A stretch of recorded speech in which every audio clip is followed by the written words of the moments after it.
Buen día a todos y agradecer a todo el equipo organizador del tercer seminario internacional Catatumbarí por permitirnos estar aquí nuevamente este año y pues darnos un espacio muy importante para socializar los avances investigativos que tenemos al interior del grupo Innovalgae de la Universidad Francisco Pablo Santander de Cúcuta. El día de hoy, básicamente vamos a presentar los avances en resultados de un subproyecto que hace parte, perdón, de un macroproyecto que venimos adelantando en el grupo de trabajo aquí en la Universidad Francisco Pablo Santander. En cuanto al tema de aprovechamiento de diferentes efluentes residuales, de diferentes industrias, de diferentes sectores, para obtener, digamos, procesos eh, ambientalmente viables, pero al mismo tiempo biomasa que pueda ser utilizada para otros fines con interés industrial, comercial, etcétera.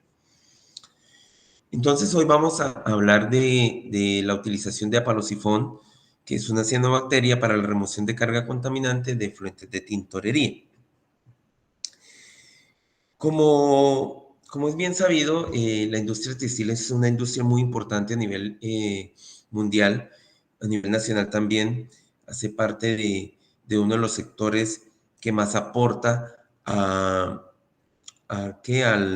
Producto Interno Bruto del país y que aporta a la economía del país. En Cúcuta específicamente también hace parte de los 5 primeros sectores que aporta económicamente al desarrollo de nuestra ciudad, pero al mismo tiempo también es uno de los sectores que mayor impacto genera sus vertimientos a los diferentes recursos ecosistémicos. Un aspecto importante cuando estamos hablando de poder aprovechar efluentes residuales es poder conocer el proceso productivo, identificar cuáles son esos puntos críticos donde se están generando esos efluentes para tomar medidas, en primer lugar, de cómo mitigar la cantidad de efluentes que se generan y asimismo poder entender cuáles son los compuestos que generan esos vertimientos. Para el caso de la industria textil, digamos que de manera general son como cinco fases importantes, pero la fase de preparación del baño de tintura y la fase de tinturado como tal son las fases que más generan vertimientos. Entonces, en el caso de la preparación de tintura, porque allí vamos a tener colorantes, diferentes compuestos de sulfato, dispersantes, ácido cítrico o fórmico, dependiendo del tinturado que se vaya a realizar, lo que nos va a generar, en primer lugar, un efluente de enjuague. De pronto es un vertimiento que no tiene una alta concentración de colorantes, pero sí ya empieza a tener una concentración importante. Ya en el proceso de tinturado es donde se generan, sí, casi el 90, 80, 90% de los vertimientos de tintura y que ya contiene todos estos compuestos reactivos químicos que se utilizan para este proceso, para el tinturado de, ¿de qué? De cualquier prenda textil. Entonces, dependiendo si lo que se quieren hacer es degradés o si se utilizan otro tipo de tintes, pues son los diferentes productos que se generan. El entrar en contacto con estas aguas residuales o consumir aguas que están contaminadas con estos vertimientos, pues para la salud generan daños muy, muy importantes como daños renales, daños hepáticos, bronquitis crónica, irritación nasal y en algunos casos cáncer. Otro aspecto que se ha estudiado y que se ha encontrado en estas aguas de la industria textil es que generan daños al DNA. Básicamente, al haber daños al DNA, pues genera automáticamente traducciones inexactas en cuanto al RNA, y al haber traducciones inexactas, pues ya las proteínas, los aminoácidos que allí se generan, ya no son, digamos, o generan esa función, ya son proteínas que no son funcionales, ¿sí? Y al mismo tiempo pues generan estas aguas, pues los compuestos allí presentes pueden generar cortes en doble cadena, inserciones, deleciones, etcétera. Y finalmente, uno de los impactos, digamos, también muy importantes y que más se ve es la alteración en los ecosistemas, incrementando pues la carga contaminante con contaminantes recalcitrantes que difícilmente pueden ser asimilados por la micro y macrobiota, que al final pues lleva a su deceso. ¿Qué existe hoy en el mundo? Pues digamos que se han reconocido los tratamientos físico-químicos, ¿cierto? Los tratamientos biológicos, los tratamientos avanzados de oxidación, pero digamos que hoy a qué le está apuntando y nosotros como grupo de trabajo, ¿qué le estamos apuntando? A los tratamientos combinados, es decir, poder trabajar con procesos avanzados de oxidación, poder trabajar con procesos físicos, procesos biológicos, que al final me permitan tener una reutilización del agua al ciclo productivo, con eso minimizamos el consumo de agua en estos tiempos que tanto se requiere, pero también valorizar toda la biomasa que allí se genera para obtenerle un uso potencial. Entonces, dentro de los procesos están los procesos biológicos que utilizan microorganismos o partes de microorganismos para llevar al tratamiento, los tratamientos químicos y los procesos avanzados de oxidación. Dentro de los procesos biológicos, pues están los activados, reactores de flujo anaerobios de flujo ascendente, reactores anaerobios, lagunas facultativas, las células, las celdas microbianas y las microalgas y las cianobacterias en los últimos años. Para este tipo de fuentes ha tenido una relevancia importante, pues por la capacidad que tienen estos microorganismos de crecer en estas aguas, de bajar la carga contaminante, pero al mismo tiempo una biomasa que pueda ser utilizada por los metabolitos que allí se proceden. Dentro de los procesos avanzados de oxidación, el ozono, el fentón y el fotofentón, junto con UV, son de los procesos más utilizados o que se están empezando a implementar. Y últimamente en el grupo de trabajo nosotros hemos venido trabajando con el complejo bicarbonato peroxi, ¿sí? que es un proceso importante y relativamente económico. Y finalmente, como procesos químicos, la coagulación y los procesos electroquímicos pues, van a la vanguardia en cuanto a procesos que puedan ser utilizados para el tratamiento de estas aguas residuales. Bien, entonces el objetivo de nuestro estudio era evaluar a palosifón en el tratamiento de aguas residuales de tintorería. Entonces, utilizamos pues la cianobacteria palosifón. Los inóculos pues los trabajamos en fotobioreactores de 50 mililitros, los cuales estuvieron en ciclos de luz oscuridad 12-12, con una duración constante de 0.6 bbm. Hicimos un diseño experimental para evaluar básicamente dos aspectos puntuales que puedan estarse presentando en la industria textil, que es que no siempre tenemos el 100% de las aguas residuales, podemos llegar hasta tener un 50% producto de la dilución que se genera dentro de la industria, y los valores de pH varían considerablemente dependiendo del tipo de colorante. Por tanto, nosotros entonces evaluamos tres concentraciones de agua residual, 50, 75 y 100, y tres valores de pH, 4, 5, 7 y 9, lo cual nos generó 10 tratamientos con dos centrales y los cuales se hicieron por triplicado para tener un total de 30 experimentos. De ahí obtuvimos unas condiciones óptimas para ahora sí hacer el crecimiento de la cianobacteria. Entonces fueron cultivos de 30 días de retención celular con una aireación de 0.6 bbm, es una radiación constante de 120 micromoles metro cuadrado segundo, una temperatura alrededor de los 27 grados centígrados, con un ciclo de luz oscuridad 12-12 y pues como les decía, la cepa apalosifón. ¿Qué análisis hicimos al proceso? Entonces, una vez obtenida la biomasa, se separó a partir de procesos electroquímicos, electroflotación hicimos en este caso, y hicimos los análisis de biomasa, lípidos, carbohidratos, proteínas, fitohormonas, ¿sí? Conforme las metodologías que están allí establecidas. El análisis estadístico se hizo con el software Estática versión 7 y toda la parte analítica de producción, eficiencias, gráficos, etcétera, se hizo con el software Sigma Pro 12. ¿Qué resultados hemos alcanzado hasta el momento? La caracterización, que es fundamental, un punto de partida en todo proceso que se vaya a realizar para aprovechamiento de aguas residuales es la caracterización, porque es saber a qué nos estamos enfrentando. Y dentro de la caracterización, para el caso de Apalo Sifón, era muy importante conocer cómo estaba en términos de compuestos de nitrógeno y fundamentalmente en nitrato. Los medios sintéticos comerciales pues tienen concentraciones entre 190 hasta 280 partes por millón de nitrato. En este caso, llegamos a tener una concentración promedio de 65 partes por millón. Entonces, ¿qué quisimos probar nosotros? Pues lo que hicimos fue, vamos a ver si la cianobacteria es capaz de crecer bajo esa concentración.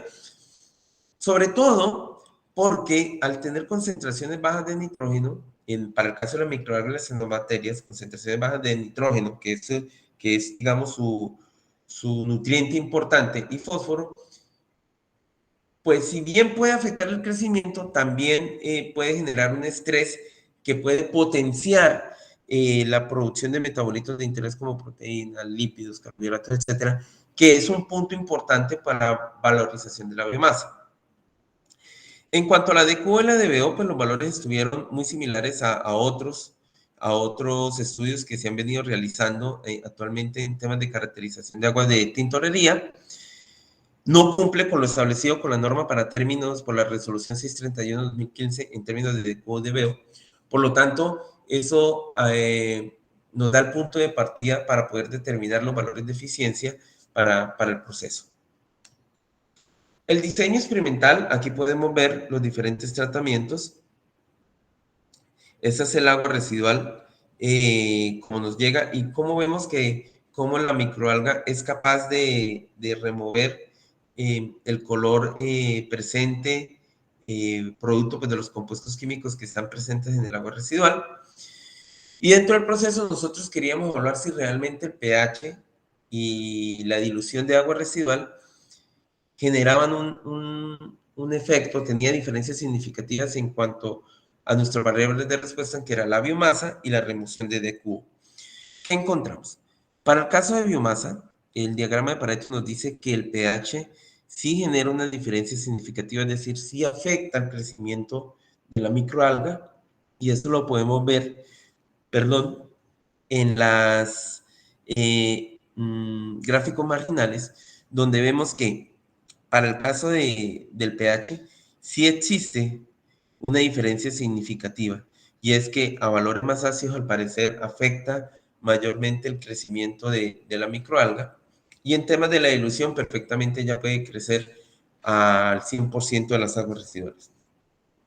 Para el tema de la remoción de DQ, encontramos que la tasa de dilución, sí, es decir, la dilución sí afecta el proceso, y es lógico, porque pues al tener la dilución los valores de DQ tienden a disminuir, y por tanto pues la microalga de uno, de cierta manera, pues puede allí crecer y rápidamente consumir los compuestos pues, que generan DQ.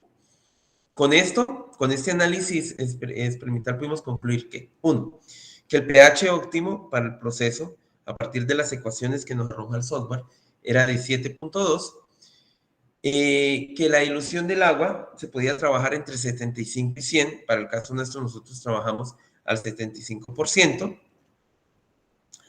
y con esto ya hicimos el cultivo de la cianobacteria para poder entonces analizar la biomasa y analizar ya los procesos de remoción de carga contaminante.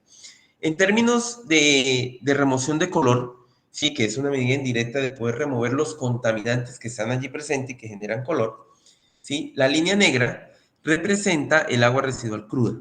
¿Qué fue lo que hicimos? Hicimos un barrido espectrofotométrico a partir de los 250 nanómetros hasta los 750 nanómetros. ¿Y qué encontramos? Que en el agua residual cruda, al parecer, hay dos compuestos o dos, digamos, o dos mezclas de compuestos que están generando absorbancia, es decir, se están excitando, que nos están diciendo están allí presentes y generan absorbancia básicamente hacia los 673 nanómetros y hacia los 300 nanómetros. ¿Sí? Podemos ver cómo cada uno de los experimentos que nosotros analizamos generaron una serie de remociones, siendo los tratamientos 7, 1, no, 1, 4, perdón, 6 y 8, los tratamientos que presentaron las mayores remociones, alrededor de un 40%, para los compuestos que están presentes ¿en qué? En la longitud de onda de 300 nanómetros, pero remueven el 100% casi de los compuestos que se excitan o que aparecen hacia alrededor de los 673 nanómetros. Con esto ya hicimos, pues, empezamos a generar la cinética. Bueno, cabe resaltar acá que en este momento estas muestras las estamos analizando a partir de espectrofotometría de masas para poder determinar qué compuestos están aquí presentes, qué compuestos son los que están acá para, pues, empezar a determinar los tipos de contaminantes que están allí presentes. Finalmente, podemos ver acá que la microalga incluso tuvo un mayor crecimiento que el control era medio comercial. Pudimos encontrar que en términos de DBO y DQO alcanzó remociones entre el 45 y el 55%, pero si bien es cierto, uno podría pensar, bueno, son remociones muy bajas, son remociones que permiten obtener un efluente que cumple con lo establecido por la resolución 631. Son efluentes que terminan con concentraciones de cubo en el orden del 220, 210 partes por millón, y en términos de DBO alrededor de 110 partes por millón. Se remueven casi el 100% de los nitratos, el 75% de compuestos de fosfato, y la conductividad, que también es una medida indirecta que nos muestra qué tanta cantidad de compuestos químicos están allí presentes, hay alrededor de una remoción del 92%. En términos de cuál es el perfil de metabolitos de la cepa palosifón, encontramos que hacia el 52% son proteínas, el 20% aproximadamente son lípidos, 18% son carbohidratos, y en términos de ficocianinas, tienen alrededor de un 12%. Esto nos permite a nosotros pensar en qué podemos usar esa biomasa.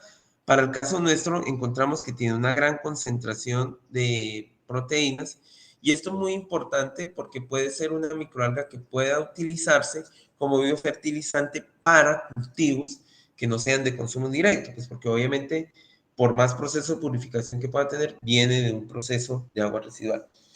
Eso al final nos permite a nosotros deducir, concluir primero, que Apalosifón tiene la capacidad de remover el color, ¿cierto? Es decir, los compuestos que están allí presentes en estas aguas residuales hasta en un 50% para compuestos que están a los 330 nanómetros y el 100% de los compuestos que están a 673 nanómetros.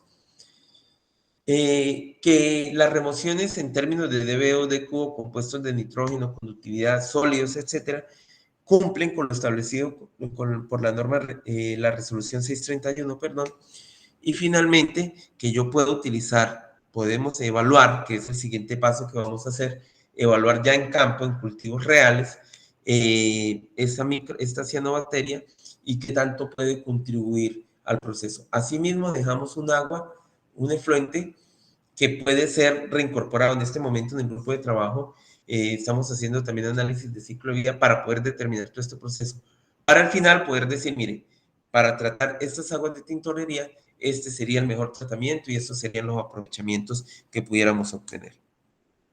Estas son las referencias. Muchísimas gracias a todos. El Laboratorio Innovalgae en Microorganismos y Nanomateria estamos abiertos a recibir estudiantes que quieran trabajar con nosotros, en hacer alianzas estratégicas para continuar trabajando en ese macroproyecto que tenemos, que es el aprovechamiento de diferentes tipos de aguas residuales.